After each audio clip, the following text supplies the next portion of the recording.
Hello.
Hi.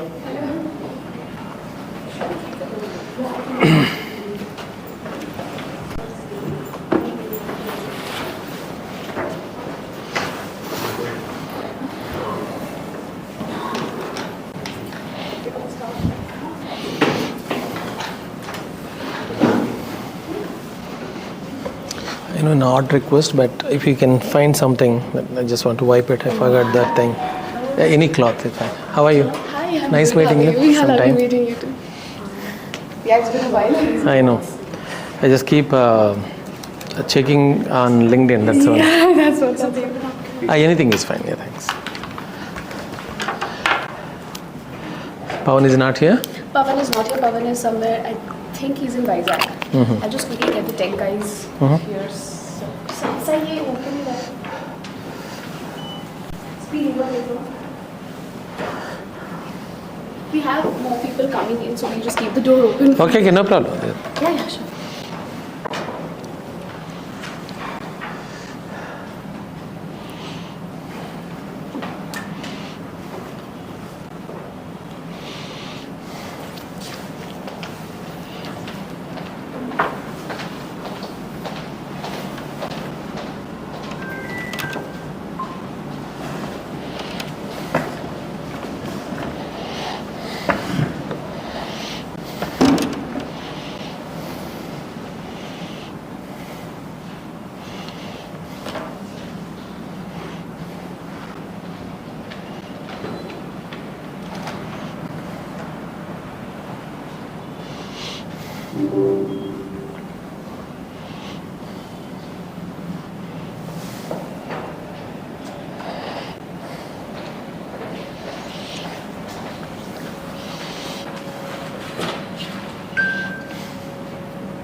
I'll just get that up in minutes. Yeah, that's fine. I mean, it's not bad, but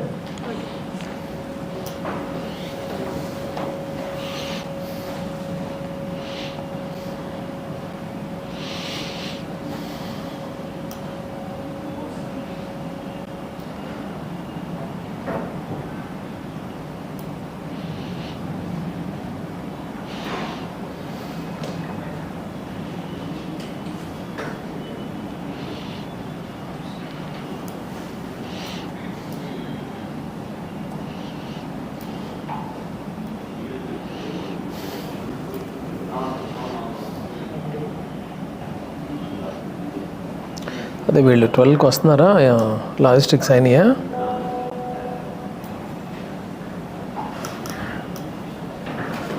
okay. So ఈ గాయత్రిని ఎంజీని మర్చిపోయినట్టున్నారు పిలవడం. గాయత్రికి చెప్పలేదన్నారు. నేను జ్యోతిని చేయమన్నాను, మళ్ళీ ఆమె చేసిందిలే. ఇంకెవరున్నారు అలాగా మనం వర్క్ చేసేవాళ్ళు?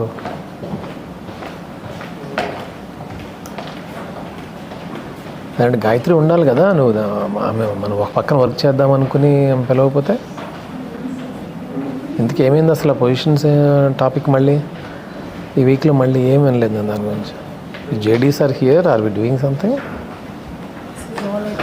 No, that's all.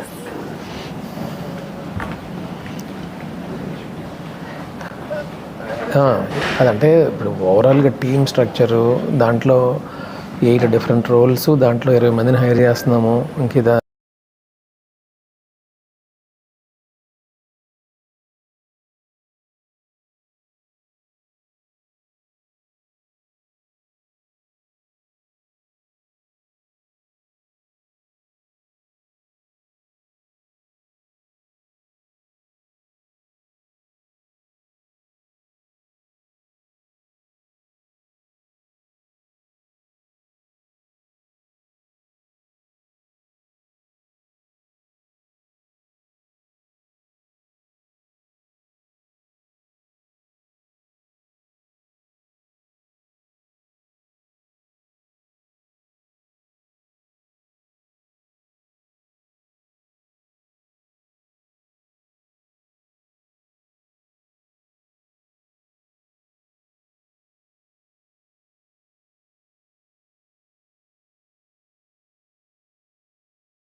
You good? Okay. Yeah, so my first job was in Hyderabad as a mechanical engineer. Started working in a mechanical factory in Balanagar. I went to work one night. It's a night shift because I was the junior most engineer. Got out around 6 a.m. I remember outside that factory, this tea stall aisa rehta hai na, so I was there talking to one of my classmates, both of us, and we are like, we are not doing this. This is worthless. This is, we are much bigger than this. We are not working like this at all. So at the time, this is 93. I don't think any of you are born, so I see couple of parents. Yeah, you are probably your first grade. So both of us went to Hindustan Shipyard, signed up for a 1-year program to become marine engineer, because that was, we felt from outside, really cool. You can travel the world and make decent money in dollars compared to 1,500 rupees in Balanagar. So that's the deal. We did that for a year, and then started working for Shipping Corporation of India for a little bit, then for a Bahamas-based company. So as part of the travels, it was brutal. I was again junior most engineer on a cargo ship. Cargo ships are like our old lorries that you see on highway. They are rusty, they are leaking, they are noisy. Temperature in engine room typically is about 47-50 degrees, unbearable. You're below the hull. So all of that. Did that for a couple of years. As part of the journey, made about, I would say, about 2.5 rounds around the equator, because that's all these ships do. That was nice. So visited a lot of countries. Not visited like you guys do Bali thing. You visit port, outside the port, couple of bars, come back, work. That's the thing. Sailor life. But I was 23 and I didn't know anything better, had a lot of fun with it. And then as part of the trip, I went to, my first entry to US was Houston on a ship.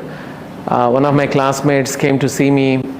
I was in this very greasy boiler suit, the jumpsuits that you have, with all the grease around my fingers and everything. And this guy, my roommate and classmate, he came on a Honda Civic car, right? Again, this is 95, not now. I felt that was quite a dream life that he's living. So I thought, what did I do wrong? Again, doing this kind of work, whereas this guy he's living life kind of thing. So, but anyway, so long story, he talked about IT, how a lot of our classmates were at the time, learning IT from mechanical or civil or whatever, it didn't matter, and going to US rather easily. And he gave few names. I'm like, that guy too.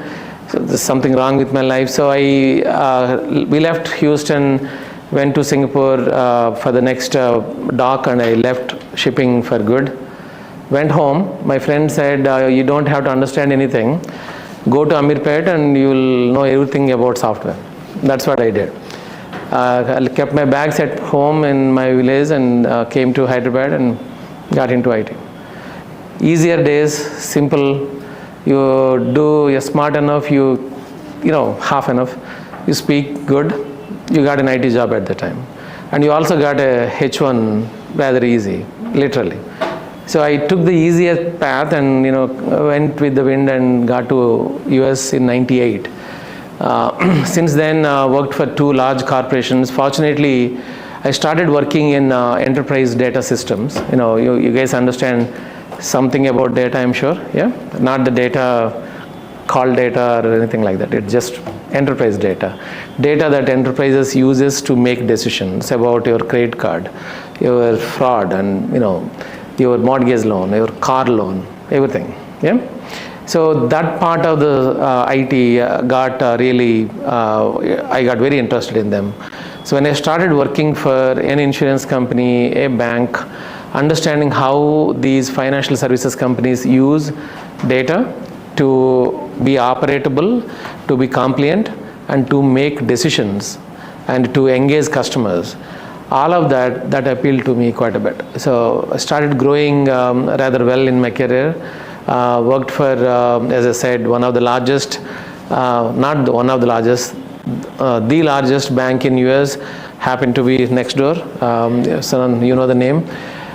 Worked for them. In fact, I was one of the first 3 senior leaders as an expat. Moved back to Hyderabad. This is a city I love. Always took the chance to be here. So we lived here again with the family for 3 years to set up the bank operations in Mindspace. Now they moved here. And grew the team from almost like 0 or 10 to few thousands.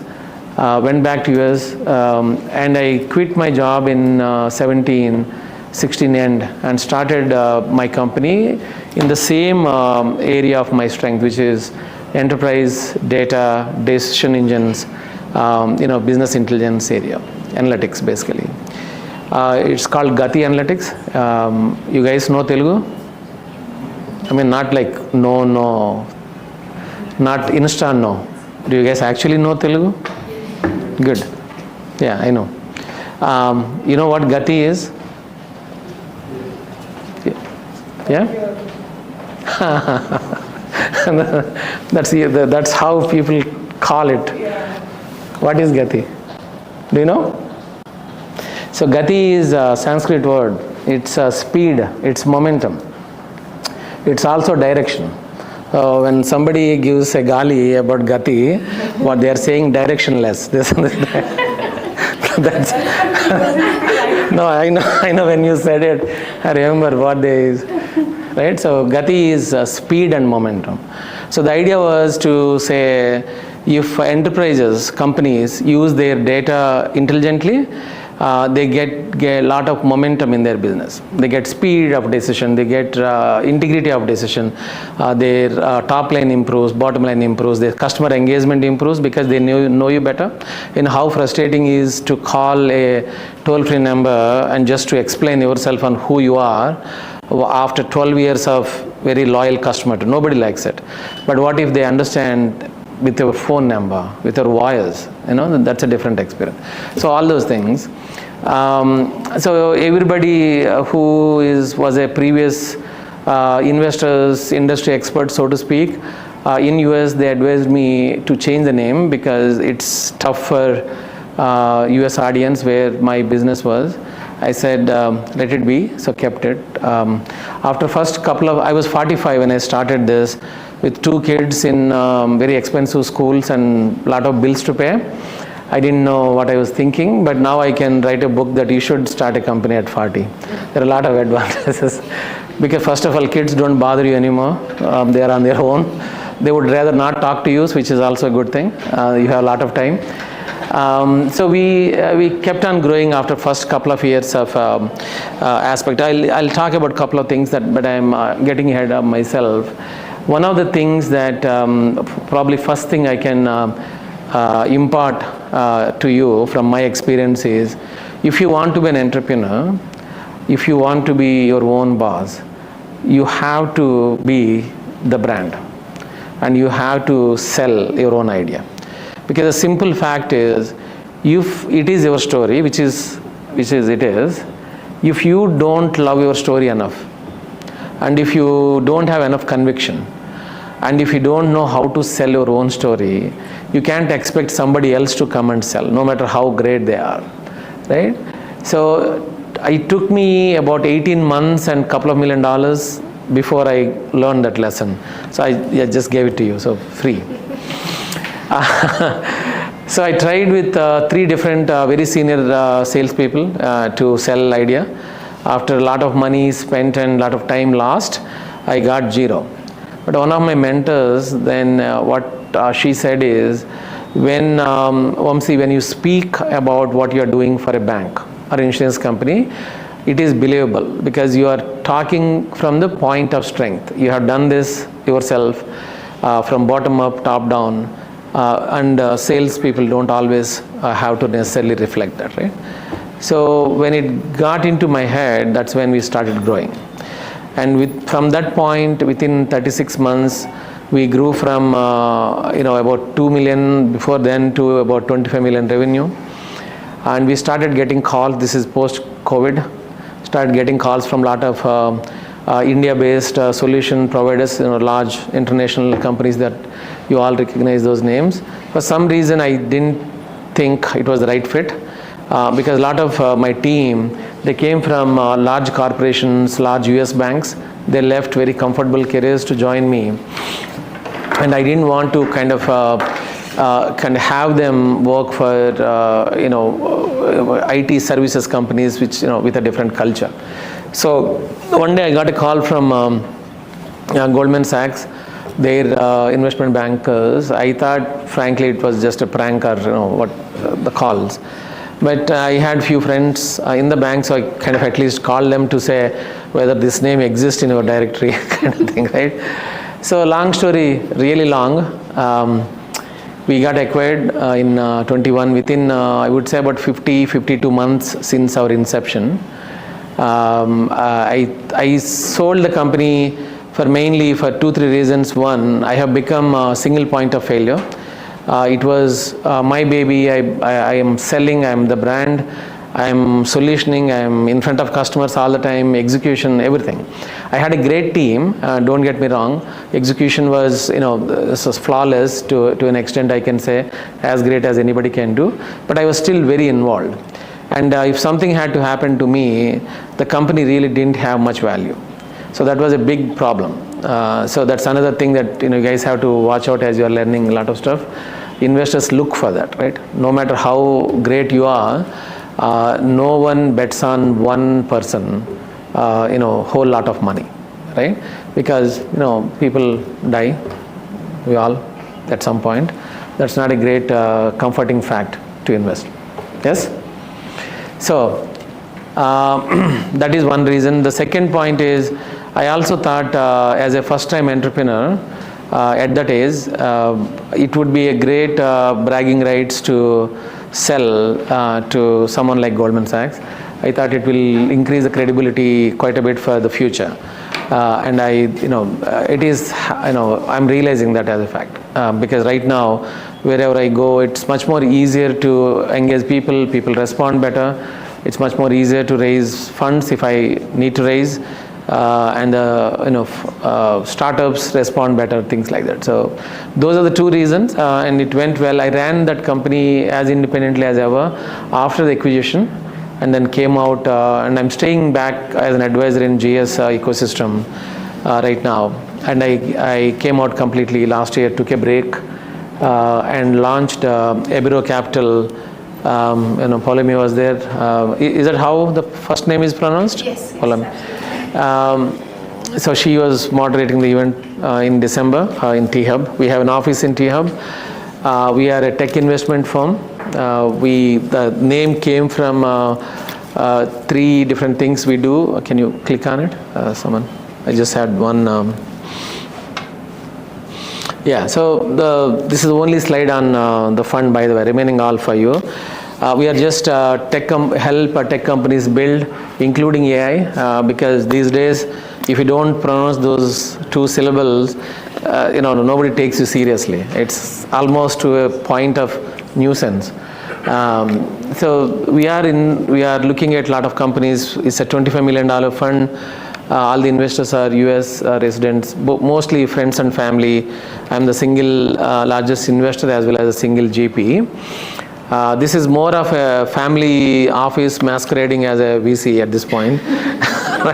Because it's just cool to be VC, that's the only thing.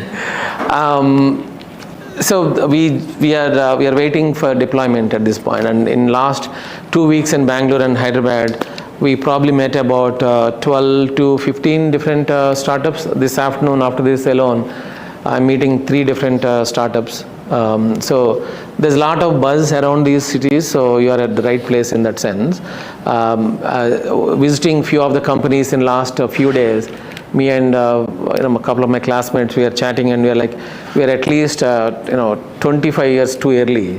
This is the time to be around your age. Great places to be, great ecosystem, including Bower. I never thought I would see a school that is dedicated to entrepreneurship the way the Bauer, the Pawan, Paulomi and the entire team are building. So kudos to them, because I didn't think we would do it in our, typically and especially in South India, it's all about engineering and medicine, and you know the story. So at least the fact that on a Good Friday, you guys got yourself out of the bed and be here, that's commendable. I wished my 2 kids would do it. You know, they won't probably. So welcome. As I mention my name, Vamsi Kaurav from West Godavari. This is a story. So I don't know, I never went to business school. I wanted to do executive MBA while working, but you know, for some reason, each and every time I got serious, it was more expensive than I could afford. When it was 30,000, it was expensive, then it was 100,000 suddenly. I'm like, forget about it, I can buy a home. And every time I was getting close to it, I got promoted. I'm like, you know, growing, who cares about going back to college. But one thing that I did well, and I still do, is I'm a voracious reader. I read a lot of history and lot of social events. So at any point of time, any given day, I am spending about a couple of hours with Times and Washington Post and Wall Street Journal. And I also have overflowing of opinions and columns that I keep aside for weekend read, and a lot of books. So learning is through work and observing, being among people like this, and you know, just learning from experience. So that helped quite a bit. Okay. Okay, so this is again, and don't look at those dials, ignore them, behave as if you are not looking at it. Because last night at 11 p.m. I'm trying to get rid of them. My friend, whoever built it, made it impossible for me. If I delete that small dot, the triangle is going away. So you can probably understand, as a corporate leader and as an entrepreneur, I got little pampered of not building slides for me.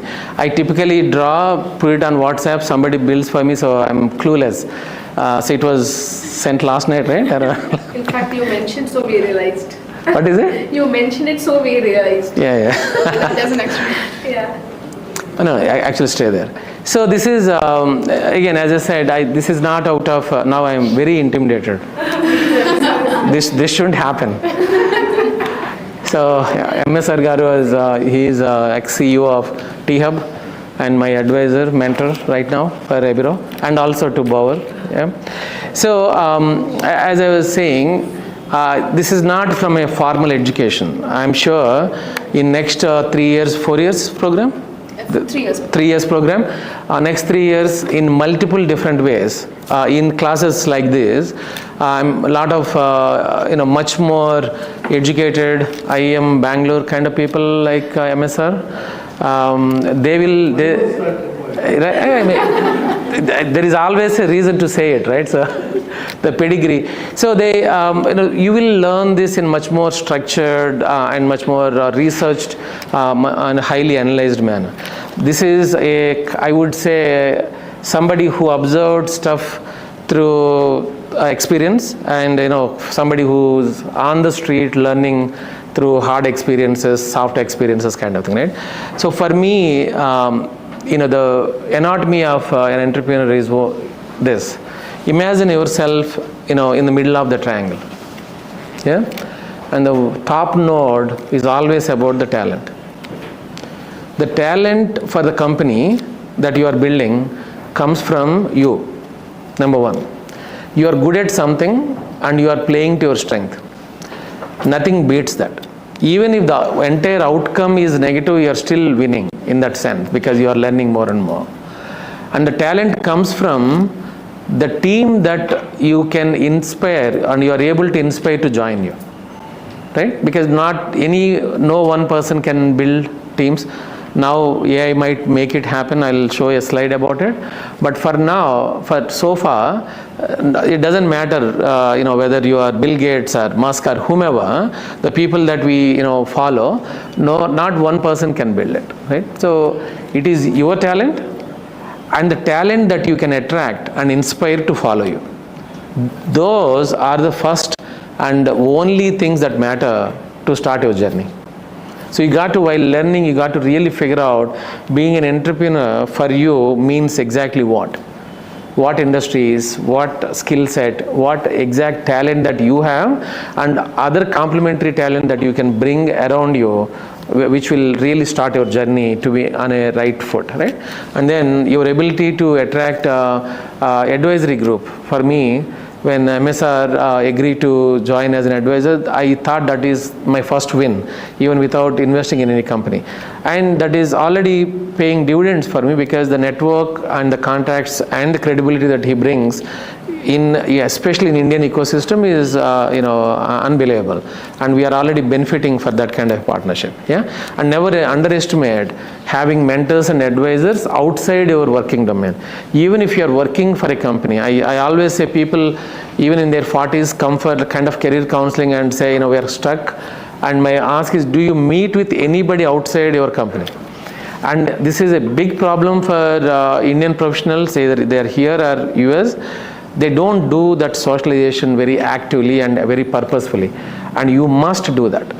Because at work, if you have too many, if entire, friendships and mentorship is at work, it is always have that very narrow vision of that company and what is working and what is not working.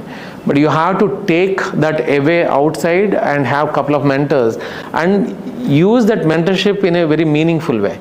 It's not mentorship for having coffee and blabbering about something, but have very objective and very diligent discussions through those kind of mentors.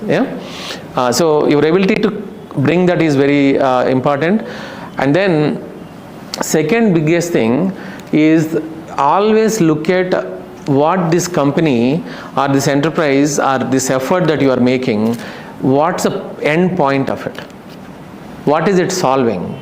For whom? This is market fitment and the entire thing that you will learn.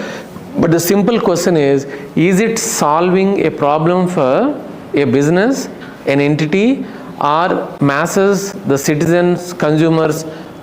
What it is, that should be a highly measurable value. And that measurable value is delivered through product or services. And you should also have a very pragmatic approach. Okay, so let's say that if you spend enough money in an idea for 10 years, maybe audience will come.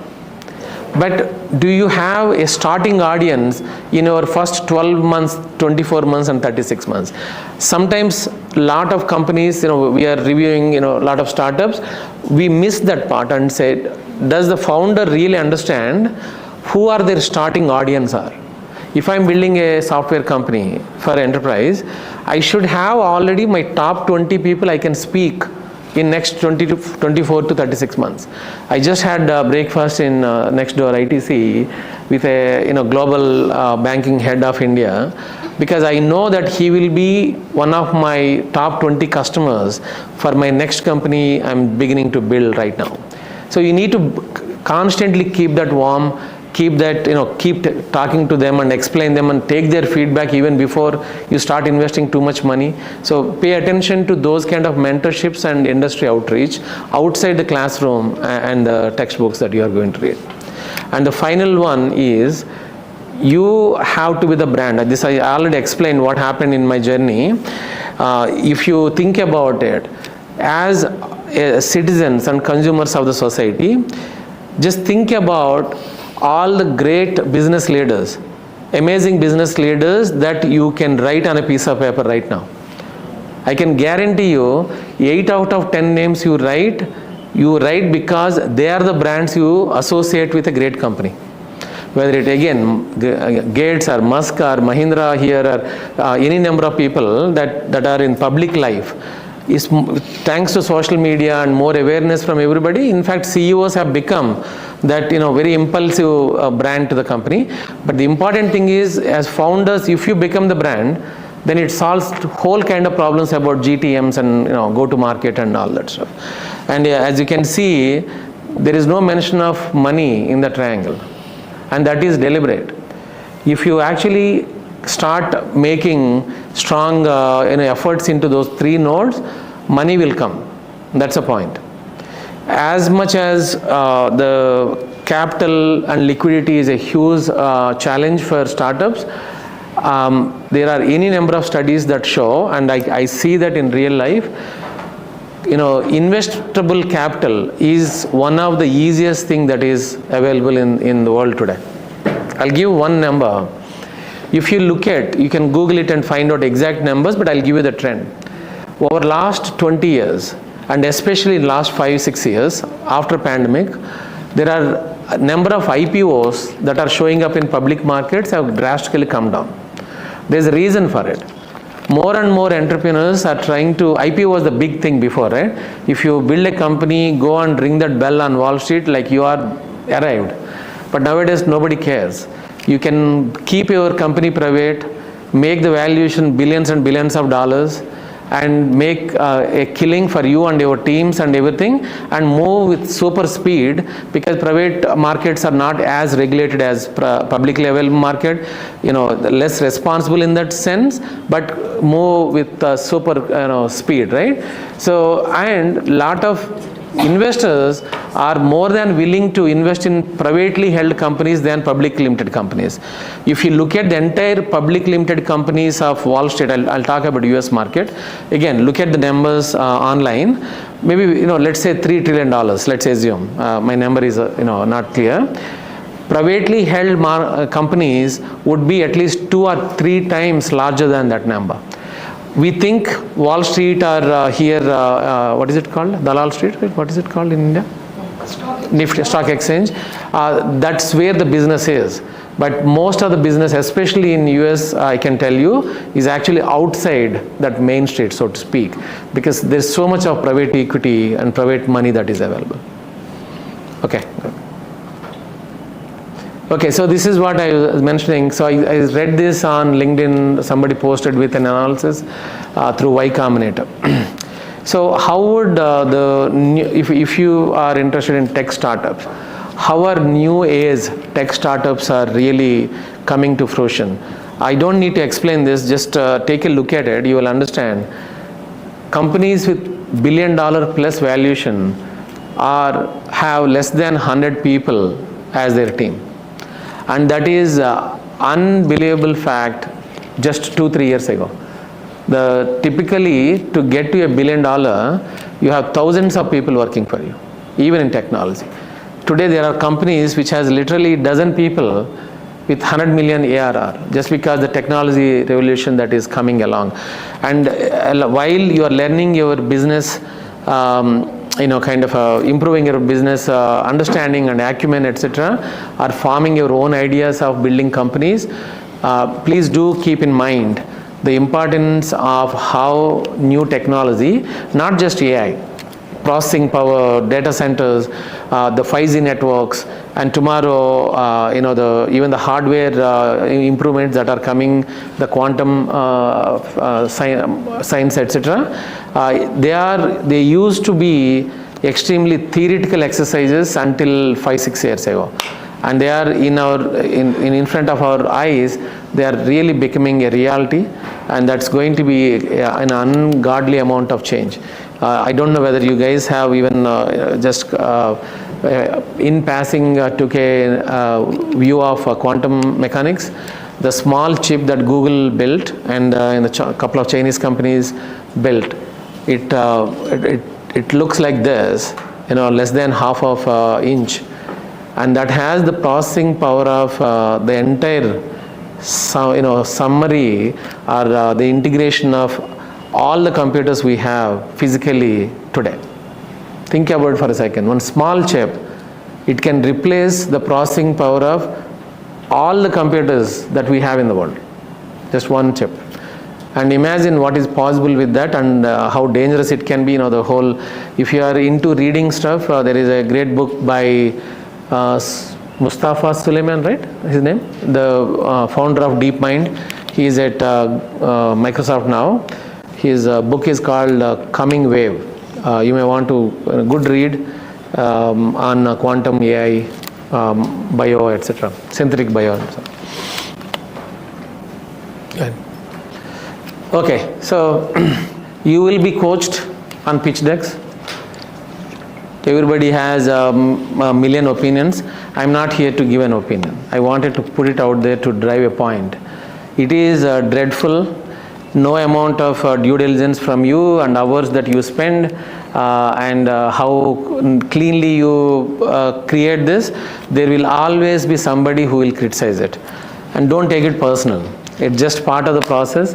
Everybody has an opinion, but fundamentally these 5-6 things that are there on screen, and again I don't want to talk about them in detail because there are much better equipped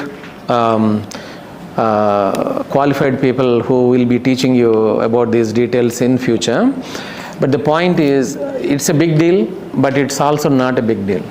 You do your basics right and you present yourself right, and you keep presenting this and refining all the time, this will come to shape on its own. And also, next time when somebody tells you to give you an elevator pitch or 1-minute sell, don't fall for it. Politely decline, because no good idea can be explained in an elevator. I don't know how that came about. It's actually pretty condescending idea from extremely rich people to not so rich people, founders, to say, explain this to me before I go to my next meeting. It's extremely, I want to use a word, but he's recording, very condescending is probably politely to say. No good idea can be explained that quickly. And generally, ideas that can be explained in that short period are not really good. They cannot be executable, and people don't execute. But take your time, understand all these concepts of market fitments and products and why you are doing and with what team and blah blah blah. But go back to basics of what you see as a change that you are bringing to an industry, a part of the industry, a small part of the industry, and the value that you are going to provide along with a great team. And the commitment to the team, commitment to the customers, towards commitment of a value is what builds great companies, period. Yep. Okay. And this is not my doing. I don't know how that went down again last night, 11 p.m. So one thing that, this is again my personal observation, what I mentioned about anatomy of an entrepreneur, right? Something that I didn't realize even on 3-4 years into building my company, but over the time I had time to, after I sold the company, had time to think about it more and more. And this is something that I thought would be worth, kind of telling you guys, and you guys keeping in your mind. Being an entrepreneur is not for everybody. More than the financial discipline, business acumen, technology, prowess, and all that, mentally and psychologically, you need to be ready to deal with the dichotomy of emotions being a founder. Everybody, all the founders go through it. They may not realize while they are going through it. As I said, I had time last year to reflect on my journey. So you always will be kind of going between what looks like a mutually exclusive kind of emotions.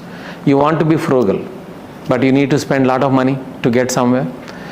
And someone like me who has a bias for action and speed at the cost of perfection, but at the same time I also want this deck to be so perfect in front of you guys.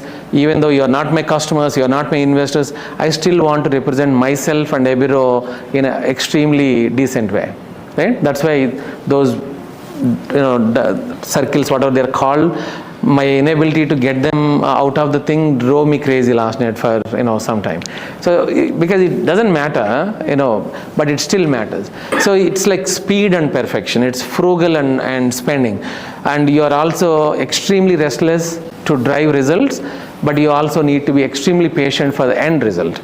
You have to be strategic in nature, meaning you need to know where you are going in next 3 years, 5 years, 7 years, but you also make endless small moves every morning, every evening, like my breakfast today, my lunch today, my dinner today. I'm taking 20 of engineers that I know in this city this evening to 040. If anybody wants to join, well, most than welcome. And I'm going to hire almost all of them in next 3 years. I know that for a fact. And today, spending some time with them, they worked for me before. Today, spending a Friday evening with them is a good thing. It is, it's a good, way to spend your Friday evening among the people that you trust and like and worked with. But as a businessman, it is also a small move towards your goal. So if there is a definition about great CEOs and everything, apart from this celebrity status of near genius kind of explanations, nobody is genius. People go there because they make these endless, small, movements towards their end goal that they have every day, and hours, like 10,000 hours of the journey, and so on and so forth. So keep that in mind. Your strategy is very important, but your ability to really have those incremental moves every day, and your ability to spend enormous amount of hours, way more than an average person, is the key. There's no kind of substitute for hard work and hours that you spend here. Winning battles and scrappy and very structured, and clarity and ambiguity. For me, if I have to kind of define either myself or some of the entrepreneurs that I see as role models, all of them will be very clumsy and scrappy human beings. They are kind of always scrambling, hustling, not always in a very cohesive way. They're impatient, but they are moving relentlessly every time, every inch towards something. It looks like scrappy little bit outside, but overall, when it is done, it looks as if all these things happened so very well, as if it's planned. When we grew from 0 to 600 people for Gati in about six and a half years, lot of leadership came from large banks in the world and joined us at a times. And when we are reflecting back, even the same team members who joined, they always tell me, kind of, you got these very expensive senior people so at the right time, into the right place, in front of the right customer. I didn't plan that way, but somehow, because probably I was thinking about it all the time, it happened that way. Imagine the value of having a right enterprise solution architect inside a bank at the right time. You didn't hire that person 6 months or 1 year earlier and wasted so much money, and he or she might be bored and leave you because there is nothing much to do. So the timing of it happens because you're constantly thinking all the time on who are the right people, what is the right time in front of, towards what purpose, right? So the scrappiness has its own beauty. So that's the only thing that I would leave you guys is, you will end up as entrepreneurs having to deal with constantly the yin and yang of human nature. Yeah? And you absolutely got this, as I said, on a Good Friday. You got here. So you got this. Yeah? Last one. So on the flight here, I was watching Broad List. I didn't finish it along the way. It was a long picture. It's one of the, I forgot the architect name. I'm sure it's streaming somewhere. It's a movie name is Broad List. It's a real life story of an architect who fled Nazi Germany and Europe, went to US, went through a lot of shit, but he built some iconic buildings in Pennsylvania and Philadelphia area and elsewhere. And one of the dialogues in my sleepy head I heard, and it just made me kind of get up and think about it is, and that's what you are doing actually. Is there any better definition of a cube, for that matter, any shape, than actually building it and construction of it? You can explain that on a piece of paper, you can explain verbally, you can create an audio, video, visual of it and show pictures of it. Maybe the best possible way to show is to actually build it. Yeah? That's the most I can give you. All right. I could come without slide, but I thought that would be very boring, so that's the only purpose for them. Ignore them, but get the gist of it. And now we'll make this very interactive, I hope. Ask questions, comments, and I can promise you for each question I'll tell a story.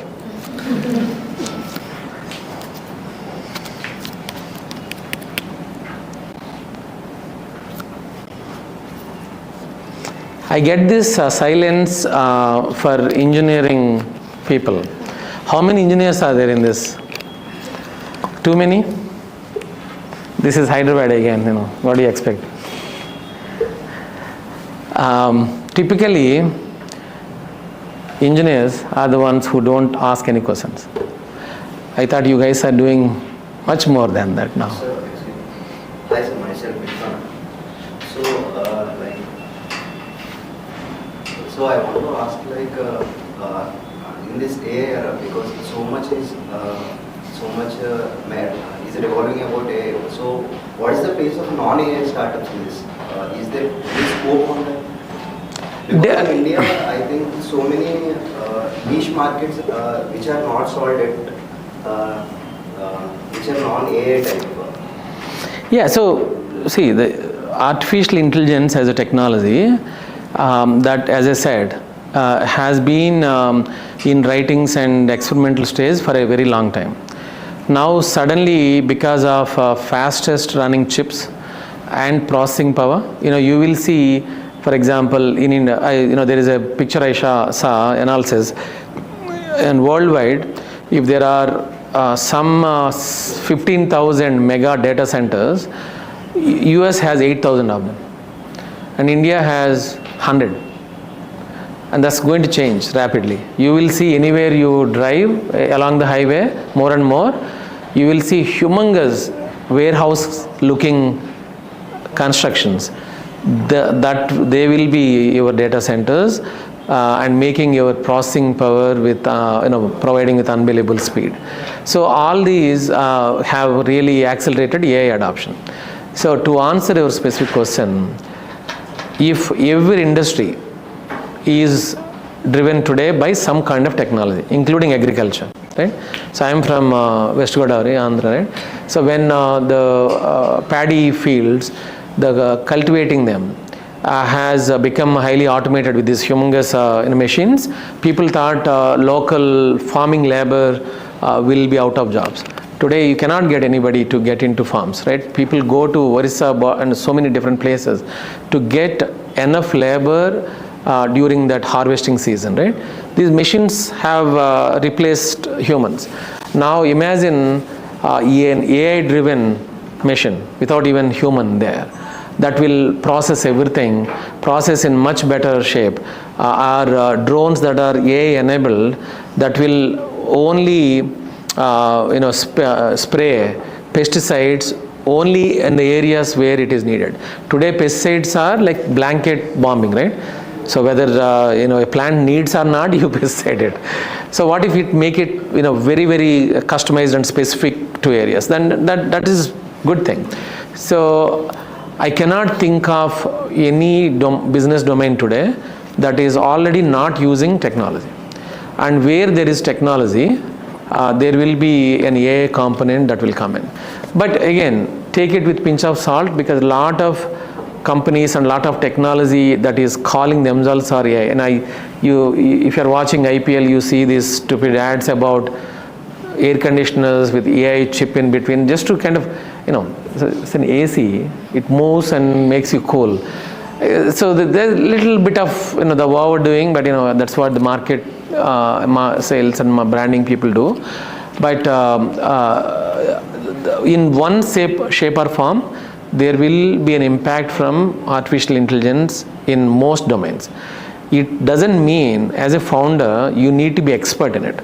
In fact, even the people who lived our lives in the last 20 years in technology, we are looking at the growing capabilities of AI agents and engines, and we are wondering what to do with them, because some of these agents have become so powerful and so intelligent, it is actually replacing a lot of developer, testers, implementer functions of a software developer. You understand what I mean? So even technologists are not understanding the full scope and impact of AI. But it's safe bet to think everybody should learn some of how to use AI and how to integrate that into your business plan. Let's say you're building agro-tech business. You don't need to be an expert in AI, but you should know how to use the tools. That should not be difficult. In fact, this is much more easier because they teach you how to use them. They actually talk to you compared to many other technologies.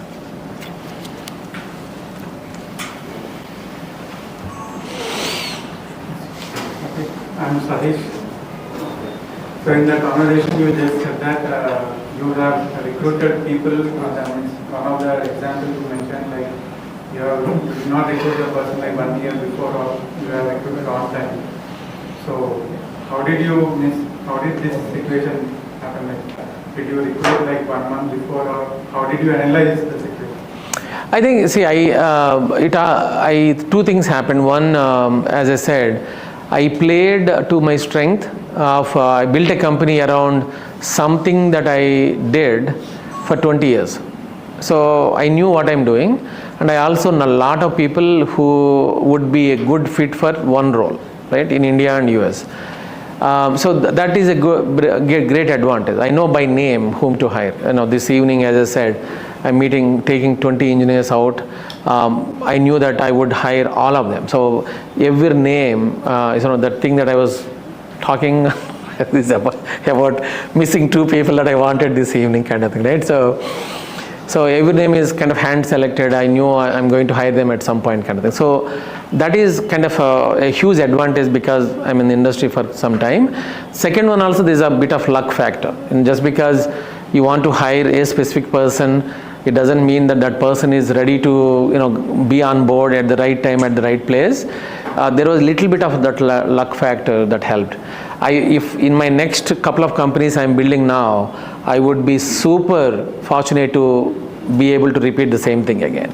But the concept that we all must understand is when you hire very expensive people very early on, you will burn the cash at hand, you will burn the funds you raised, and suddenly you are at a place where now you have the market, you have some demand, some revenue opportunity, but you don't have money to spend on it.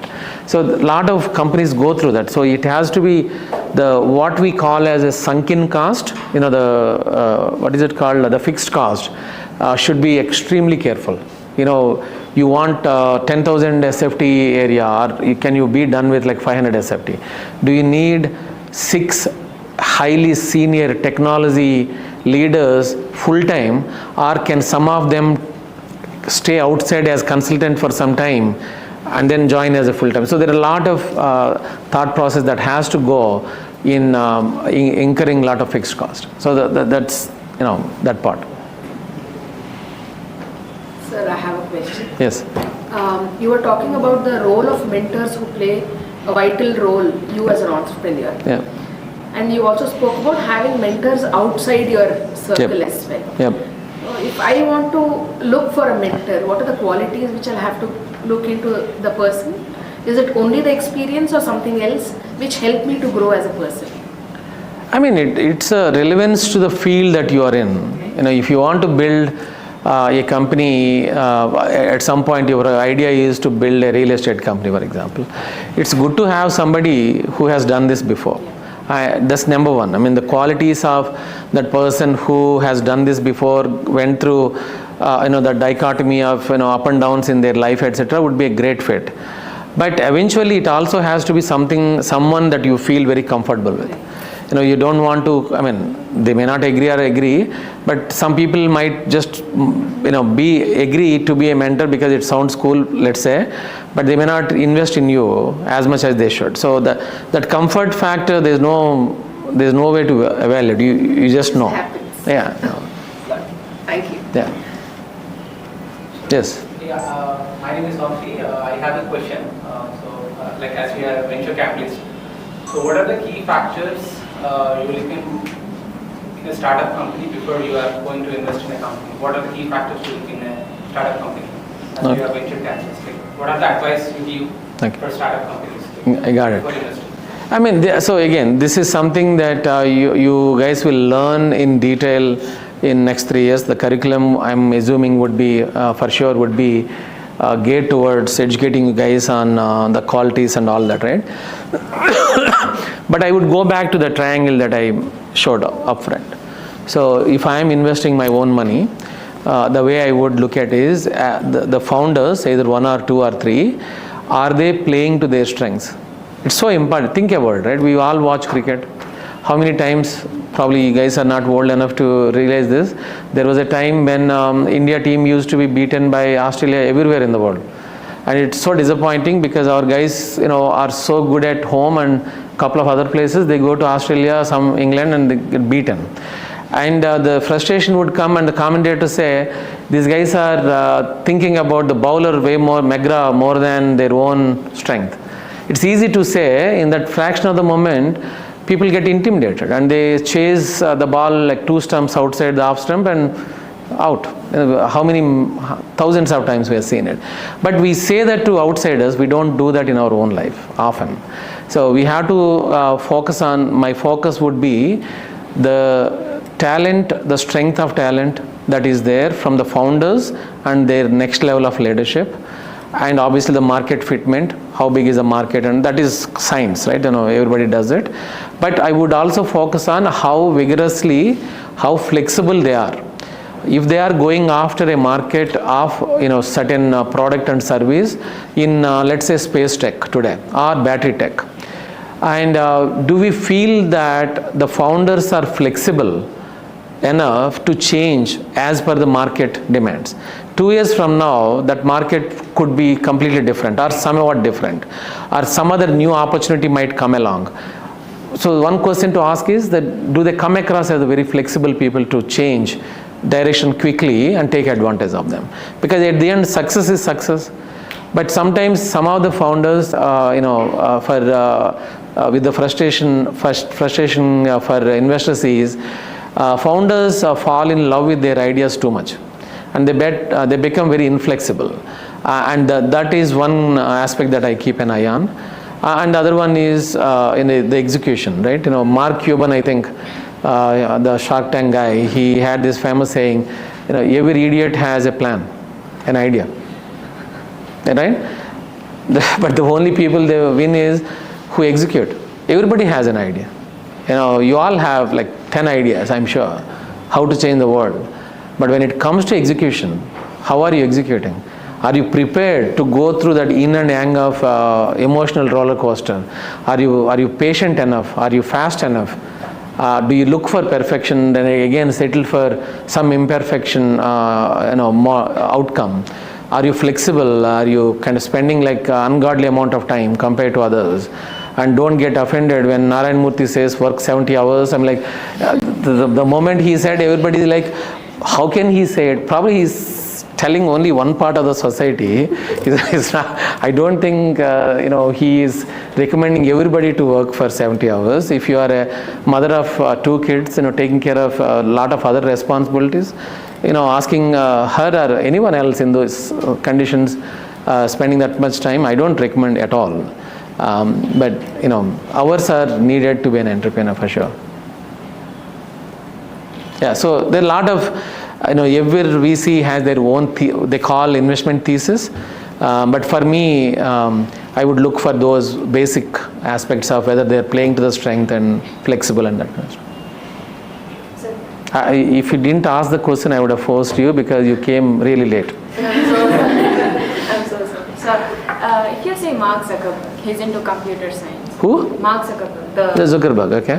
Then Elon Musk, physics. All these people, innovators, they are experts in their field, and the idea they got is also a thing where they're expert at. Let's say I'm a commerce student and I want to build an AI agent which creates gamified sims based on prompts. So this requires a high level of technology. So as a founder, should I invest in learning this skill, like let's say coding AI agents, or should I just strike off the idea thinking I can't? Not the last one for sure. Yeah. For sure.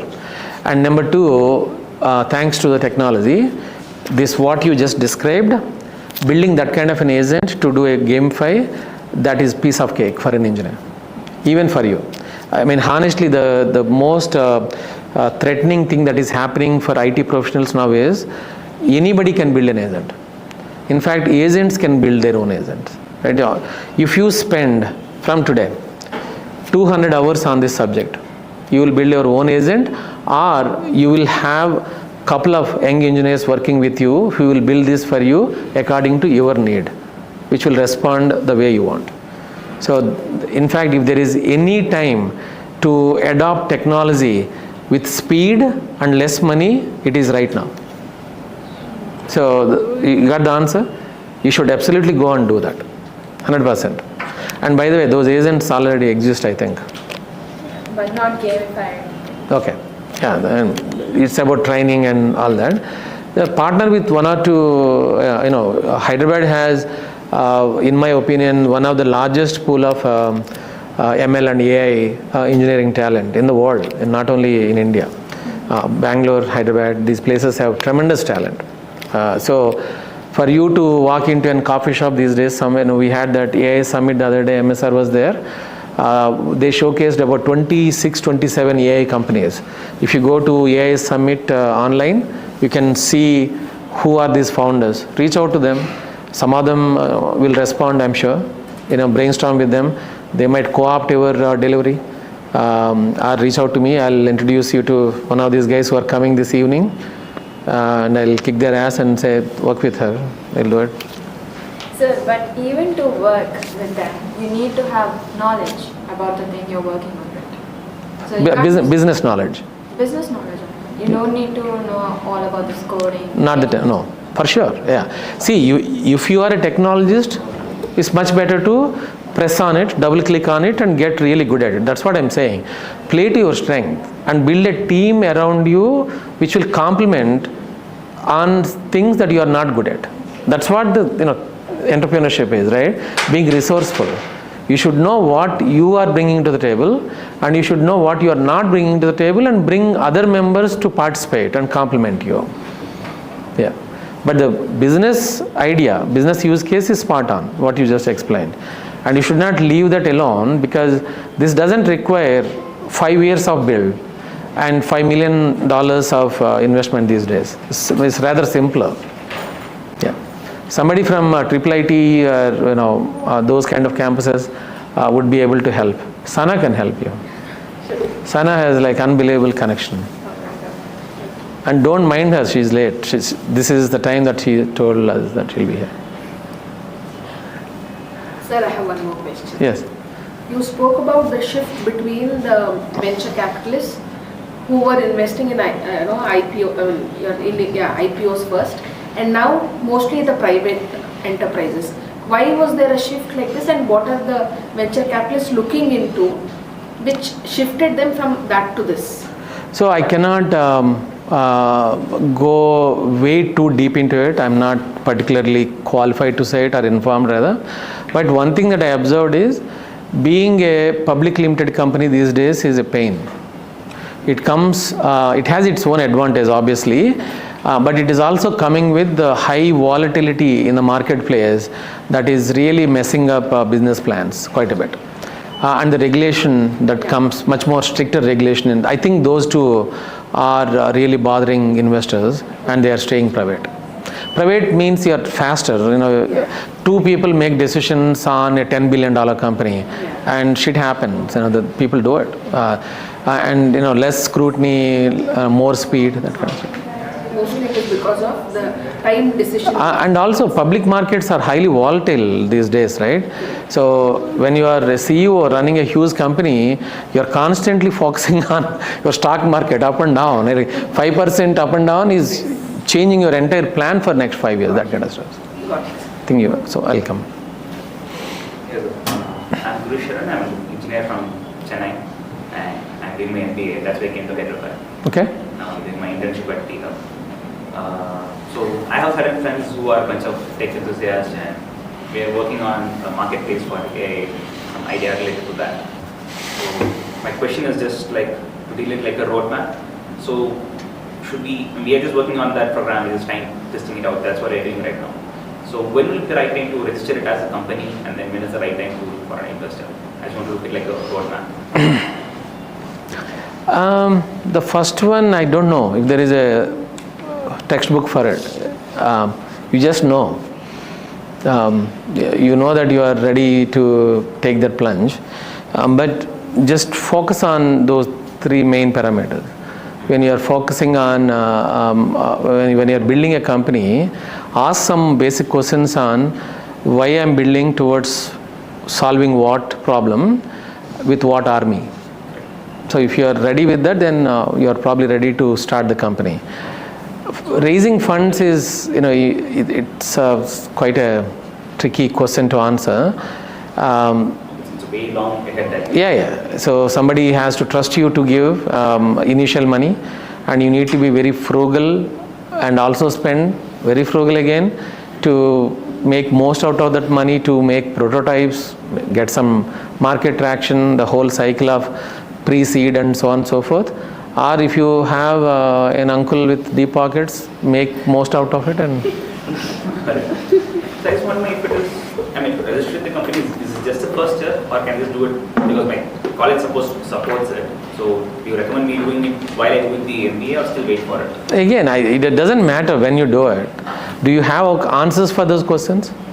If we are having the prototype, but if you know the... So those three questions I asked, Yes, we know the... towards what purpose? Okay. And do you have market experts or advisors who are validating or shooting it down? No, not yet. That is the most important thing, right? So you have to find practitioners of the industry that you want to bring change to, and make them really criticize the hell out of it. Right? The people call these as murder boards, murder. So you bring in ideas, and the idea is that people present these ideas, and everybody else must try to kill those ideas without any emotion. You got to go through that. Being an entrepreneur also is extremely brutally honest with yourself. And I told you about that flexibility part of it. If you are not flexible to change your idea as per the market, that will bubble up very quickly for the detriment of you, your teams, and the investors.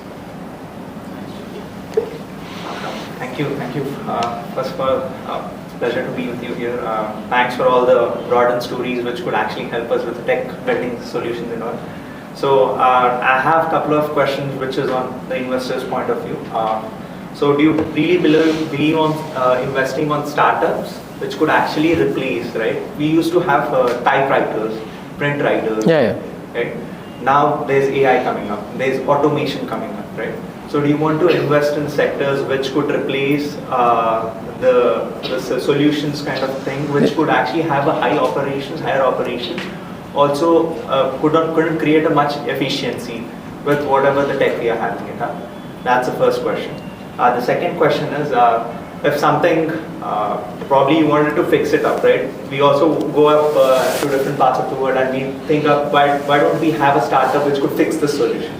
So if you have something which could actually have it, because you have a data-driven systems experience and all. So what do you want to fix it up, and from the restaurant's point of view, with the data-driven way? Like, what is the point that you have a problem on it?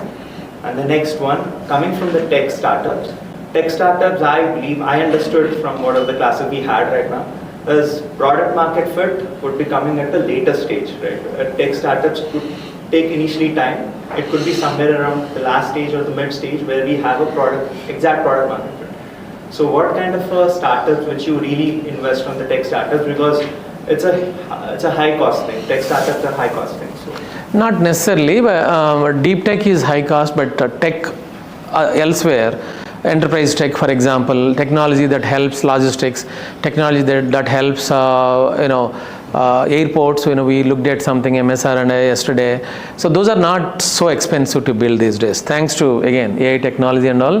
The cycles are so quick.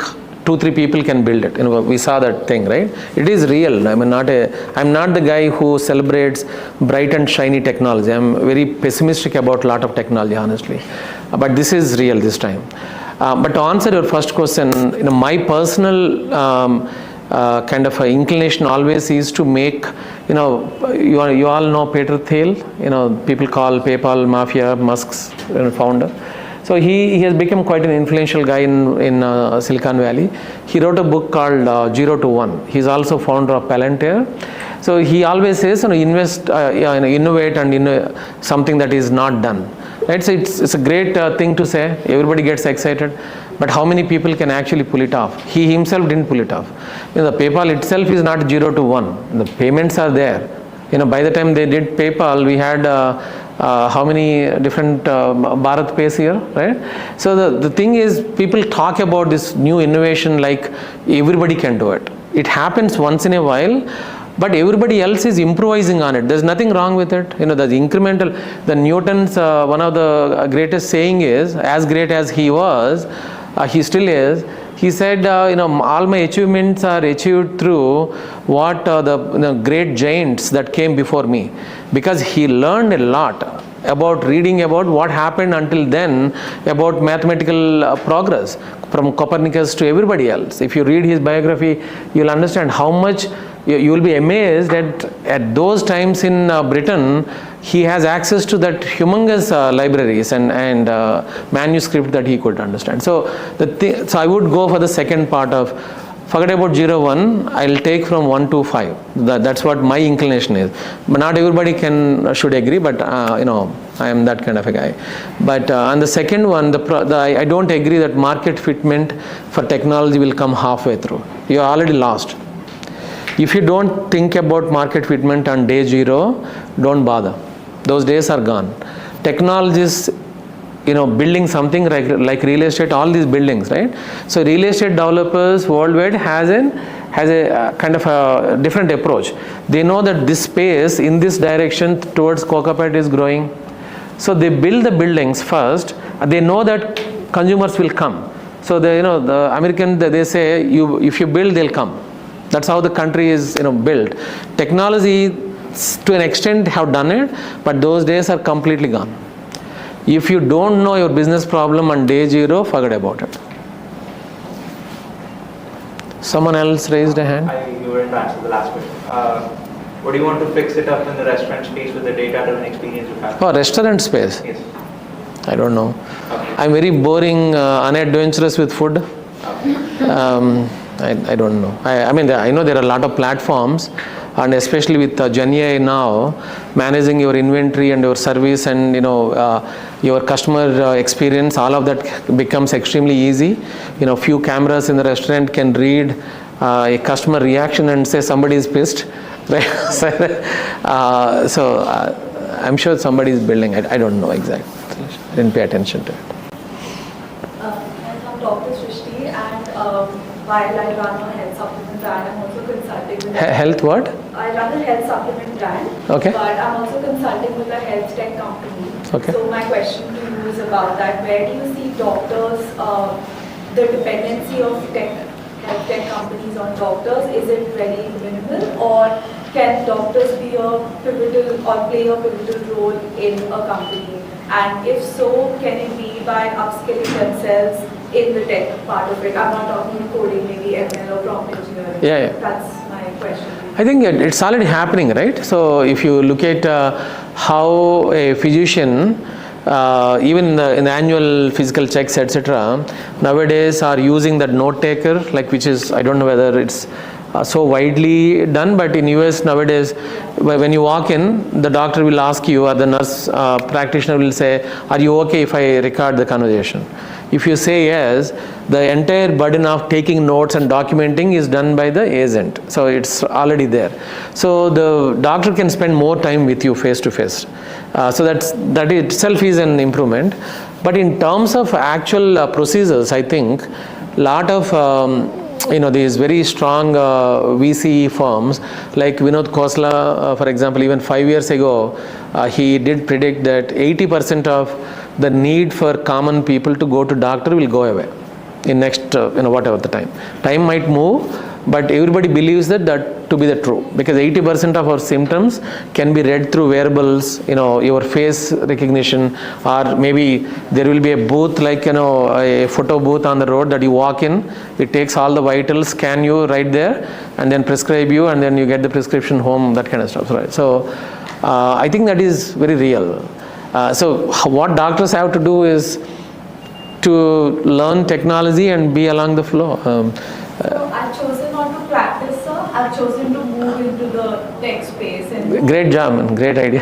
so contribute in any way possible. So that's it. So do I need to learn a lot more tech stuff to be a little, to understand, to bridge that gap? I don't know what is lot more. I don't expect you to be, if you are a great coder, you would not be asking that question if you are interested. So that part is gone. But outside coding, like the same answer I gave her, there is so much of technology that people are just dragging and clicking here and there and building stuff. That is good to learn. Even that you can offload to somebody and focus on only business problem and define the problem and get somebody else do that for you and make overall experience so much better for whatever the consumer group that you are addressing to. So that part, someone like you is much needed. In fact, one of the startup that we are looking at is in health tech. I am more than happy to engage you with the team so you can exchange ideas and see if there is an opportunity that you want to take up on. Yeah. So sir, as for startups who are like in the pre-seed or ideation stage, what advice would you give, for them to take the next step to, make it into a reality? Like currently we also, like myself, we are working on a startup, but we are at the ideation stage. So what advice would you give like for initial funding, pre-seed funding, and to check market fit and all? And you also said about the, role of the CEO, like the founder, like they contribute to the business. So like what skills, a founder or CEO might have, like, necessary to start a business? What do you think the necessary skills what a founder might have? So, business, you should have an opinion about a business. She explained one business use case with commerce and everything. Whether it is only a $100,000 idea or $1 billion idea, I don't know. But there is an idea. So you have to start there. If you don't have an idea of what to do, first of all work on it, right? So otherwise, where is the company there? There's no company because there's no idea. You don't have any opinion about any business space. Then there's no company at all. So like for pre-seed funding, like what? No, forget about the funding. This is so, this entire thing. She was asking me a question at the podcast yesterday. Don't learn about funding first. It will come. That way the triangle didn't have money in it. That was a deliberate thing to do. Forget about seed and pre-seeds, and I cannot tell you, you will not probably believe it. Now I am masquerading as a VC.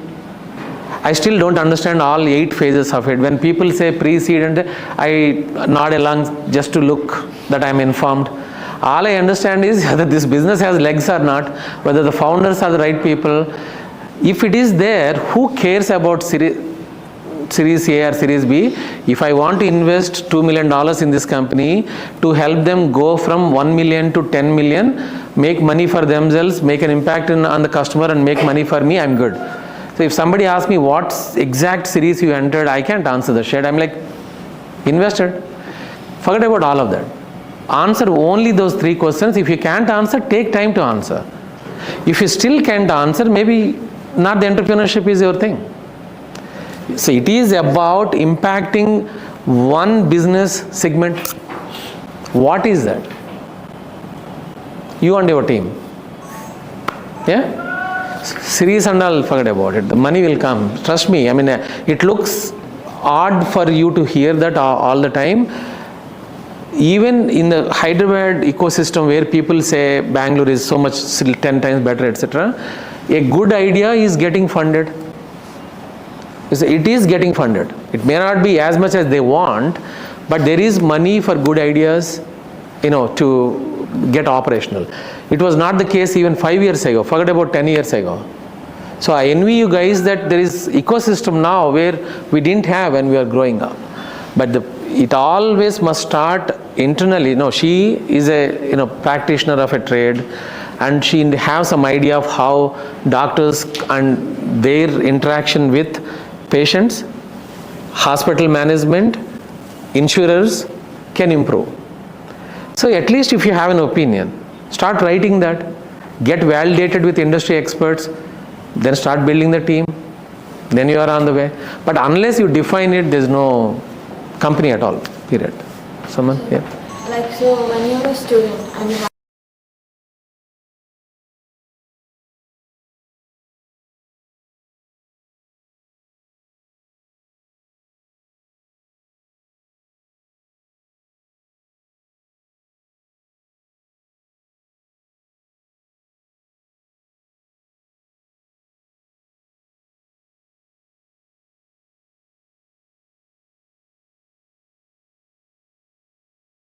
of them, so what? So you want me to talk to your parents? Is that